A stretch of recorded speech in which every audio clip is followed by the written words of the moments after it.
This resource is aimed at English and math tutors who have one or more learners with additional needs in the classes they teach. We are very aware that many, indeed most of our tutors have a wealth of experience supporting additional needs and regularly demonstrate excellent practice in this area of work. So please don't think we don't know what a great job you're doing or that we underestimate the challenges of delivering English and math to learners that came to college hoping to focus on their vocational studies. Let's run over some of the terminology of additional learning support and make sure everyone is as ready as we can be for this area of teaching to be pored over by inspectors. There is ongoing confusion about who the high needs learners are. Let's clear that up, making clear what's different about them, but also asking you to think about the needs of a wider set of learners in your classrooms. As you'll see in the Venn diagram, high needs are a small subset of learners with education, health and care plans, who in turn are a small subset of learners with additional needs, or SEND learners. You can't be high needs without having an EHCP, but having an EHCP doesn't automatically make you high needs. Confused? Let's break it down. If I were to refer to all learners with additional needs, I might also say SEN or SEND, SEN or SEND cohort. A word of warning, someone might also use our SEN cohort or our SEN cohort to refer only to all the learners in foundation learning, but that's not really accurate. If you have disclosed a disability or learning difficulty, you're an SEN learner, and we automatically have duties to meet your needs under the Equality Act 2010 by making reasonable adjustments. You should be offered an assessment for a support plan, and the plan might include exam access arrangements. We have over 1,000 learners with support plans. Out of those 1,000, around 380 aged under 25 have education, health and care plans, maintained jointly between us and their local authority. We were consulted on our ability to meet their needs, and once named on the plan, actually we have a duty to admit, which means they have to be allowed to come and study here, and then we have further statutory duties to support their education. All the EHCPs themselves feature a key section, section E, that lists what that young person should be supported to make progress towards under 4 preparation for adulthood headings that really all tutors need to know about, so we'll cover this in a little bit more depth in a minute. Finally, out of that 380, there are just 147 learners that we have deemed high needs, and only 65 of those are outside of the foundation learning area. We have a funding agreement in place with the local authorities to fund over 6 hours of in-class support, costing somewhere between £6,000 and £20,000 depending on the severity of their needs. As I'm about to expand on, they are the sole focus of one of the Ofsted inspectors. We always care about this stuff, but it's no surprise we're making a special effort in an inspection year. The high needs inspector then, what do you need to know? This person will ask for a list of our high needs learners, then they'll pick a bunch from within foundation and a bunch from cross-college faculties, perhaps 10 of each to maybe 20 in total. For each of those learners, they will start with a desktop audit. They'll look at their EHCPs, checking we have updated them when we should. They'll check out their support plans, checking that they're kind of good quality, and they'll also, of course, then be perhaps looking to see that you have read them. They'll be looking at their ILPs to see that we have really dug into these preparation for adulthood outcomes that I mentioned before. They'll look at the registers and the attendance, and they might have follow-up questions where they think there are issues there to do with kind of the attendance of those learners. From that starting point, they'll then ask us to map out learning walks with them. They don't have to follow that. They could end up kind of going their own direction, but they'll want to see a really good number of those learners in class. It's an absolute certainty that they will wish to include and possibly even focus on English and maths, since they know, the same as we know, that high needs learners face particular challenges in classroom settings and particularly find it difficult sometimes to engage in more academic tasks. So once they're in your classroom, they may sit and observe, but they may also come and talk to tutors, talk to teaching assistants, talk to the learners. They could stay for about 10 minutes. They could stay for the whole lesson. Because we're a large multi-site college, they will have briefed their colleagues, the other inspectors who are doing the curriculum deep dives, asking them to watch out for classes with teaching assistants in, that's the clue to high needs, and to feed back their observations. Finally, while the high needs inspector does have this really narrow remit of those 147 high needs learners, all the inspectors will also be making judgments on our ability to meet the needs of all the SEND learners. You know, those other rest of that 1,000 learners with the support plans? They could easily notice that you have a learner demonstrating the traits of autism or ADHD, and they could watch to see how you differentiate your teaching and then ask you a bunch of related questions. The Ofsted framework does say a lot about high needs, but it also says a lot about wider SEND. So what am I actually asking you all to do? Let's go through the simple stuff. First, I'm going to provide a list of learners with support plans, a list of those with the EHCPs, and a list with that are high needs. Work out who is in your classes. To remind at any time, you can see who has a support plan by looking for the chevrons by their names on the registers in EBS, and those chevrons are actually links that go straight through to the support plan. It sounds bloomin' obvious to say that you should read the support plans, but I would point out that in the most recent and in the previous high needs deep dives, tutors were frequently unable to demonstrate any knowledge at all of the content of the support plans. It's the personal tutor who's responsible for the overall maintenance of learners' ILPs, but actually you're in a very good position to contribute. Feedback to the personal tutor on progress, and don't be shy about uploading examples of progress into the ILP. This could be excellent marked work, or it could be a photo of that learner actively engaging with an activity if they've agreed to that being shared. Finally, your schemes of work must reference the learners with additional needs in the group, particularly the high needs, and give some indication of the way any TAs are planned to support and how tutors aim to differentiate. We're not talking about writing War and Peace here. A couple of choice sentences in the scheme of work can do a lot of heavy lifting in terms of showing how the college has factored these needs into how you have done your planning. I would recommend that as a group you have a look at a few support plans. In terms of the layout, for starters, all learners with an EHCP have a flag saying EHCP verified by their photo on the support plan. Again, it's not only EHCP learners that matter, but having an EHCP is a really good indication of some significant levels of needs. The top section in the support plan is a brief summary of needs. This may give you a little insight, but a word of warning: it will never give you a full picture, and it would be a mistake to reduce that learner to a label based on, say, one of their diagnoses. It's good to know that they have autism, but they don't then become the autistic lad. You know what I mean. Then there is a list of the elements of support we've recommended. Guess what's usually number one? Tutor differentiation. Amongst other things, this list should also give you an idea about whether we have planned to give them one-to-one TA support, or perhaps shared TA support, or perhaps support only in key lessons, or perhaps that we haven't planned to give them TA support. The differentiation and support strategies box is the main event for you. It should have a series of short paragraphs outlining the ways you and any TA can help support the learner, and possibly also indicate potential triggers for anxiety or other pitfalls that you could avoid. When you read it, if you're unclear on what any of the guidance means, for Pete's sake, ask. The ALS team at your campus can talk it through with you. You can also glean from the support plan if we have recommended any exam arrangements. If we have, then please check. Do you need to complete a normal way of working form? It's really important you get this done ASAP if it's needed, and in fact you should be being sent Bessie emails that contain a link to those normal ways of working forms. But if you're not, and you know that you have a learner that needs exam arrangements in your class, it's well worth following that up with the local ALS team just to make sure, because we wouldn't want those learners to miss out, would we, on the arrangements they need.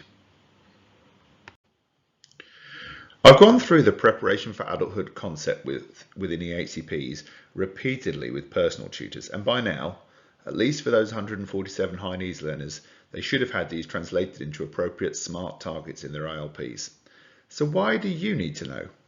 Well, Ofsted inspectors expect all tutors involved in teaching EHCP learners to understand these concepts and to be embedding them into the college experience. I'll make it brief this time round.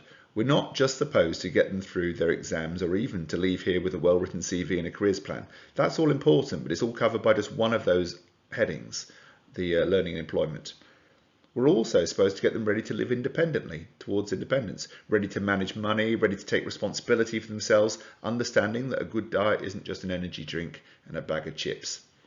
We're supposed to support them to build healthy relationships with peers and to be able to engage respectfully with unfamiliar adults and to understand the basics of how society works, voting, taxes, all of it.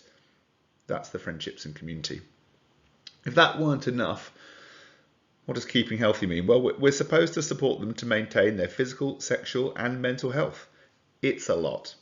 Luckily for you, it doesn't all have to happen within English and maths lessons. But particularly for the high needs learners, please read those ILPs and understand what's been set out for those young people to achieve under the 4 headings. You may be able to contribute, and in fact, simply by being able to articulate your understanding of it all, you could push us closer to a higher Ofsted grade. I'm about to contradict myself a little here. We always say that learners with needs are individuals, and that's why you need to read their support plans, but there are a few golden rules that always help with learners with needs, so here goes. First off, the rule of 1,000 fresh starts. This does not mean that poor behaviour has no consequences. You should log it all as causes of concern in EBS and speak with the personal tutor and the ALS team, particularly if you think that the poor behaviour is related to the needs. The fresh starts means that a young person needs to feel welcome in your classroom each and every day. It's like we say to parents when we say hate the behaviour, love the child. It's a bit of a stretch to imagine loving all the challenging learners we have, but they need to feel wanted and valued. When we do address behaviour, including simple stuff like walking in late, if you have a learner with autism, ADHD, ODD or any number of mental health needs, showing them up in front of their class will get you the opposite of what you might hope for. Humiliation triggers anxiety, anxiety triggers anger, and then it poisons relationships that you need to maintain. You need to always challenge and be clear in your expectations, but find ways to be discreet. It gets better results. Nobody in this session would want to make anyone feel thick or feel less than, but remember that a lot of learners with support plans have critically low self-esteem, particularly in relation to the subjects like yours. Use praise strategies, mark the progress every time you see it, even if it's from poor work to, well, just not quite so poor work. Celebrate the improvement. Unfortunately, we can't keep college utterly predictable for all our change-averse learners, but do your best and acknowledge it in a kind and discreet manner again when it's clear that changes have upset a young person with needs. Stay ambitious. Your high expectations for them will be registered and it stands a good chance of being reflected back to you in their efforts and their motivation.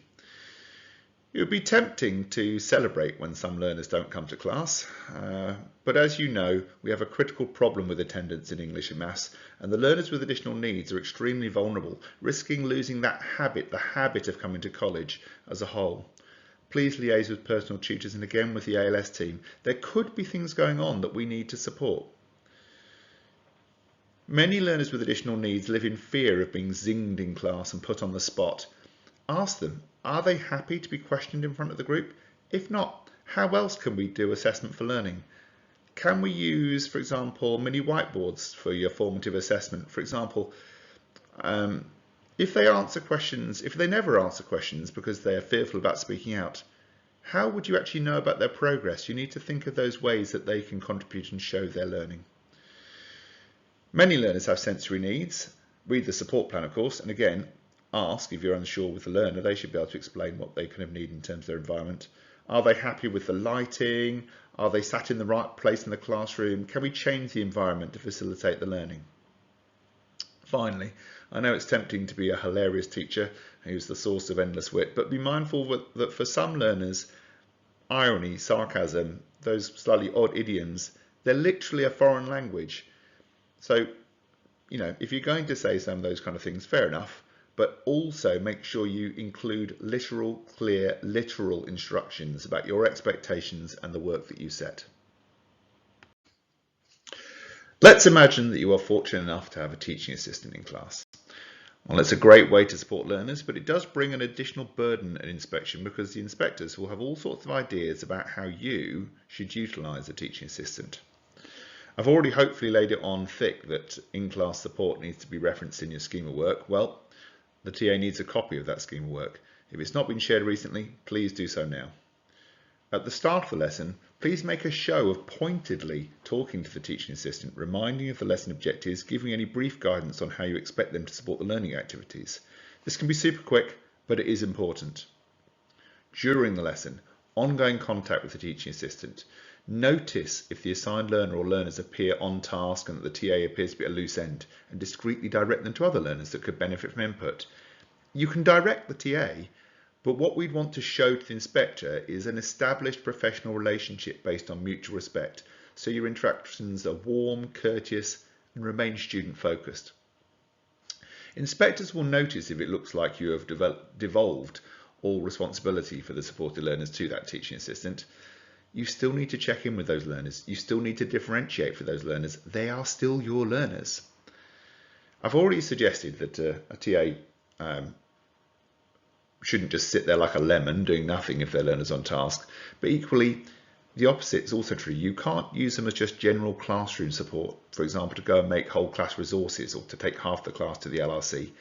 They have a key responsibility to those assigned learners with support plans that they're there for. Teaching assistants can support you by being extra pairs of eyes and ears and can offer challenge to a behaviour that crops up, but you're responsible for discipline. So if you feel that the teaching assistant you're working with is doing too much or too little in this regard, well, politely, kindly, professionally speak to them about it. Make clear how you think it should work in your classroom. Finally, at the end of the lesson, make a clear point of debriefing with the teaching assistant. A quick chat to cover the progress that those identified learners have or perhaps have not made against those learning objectives that you shared at the start of the class. Ideally, making a quick plan if those learners have fallen behind anyway.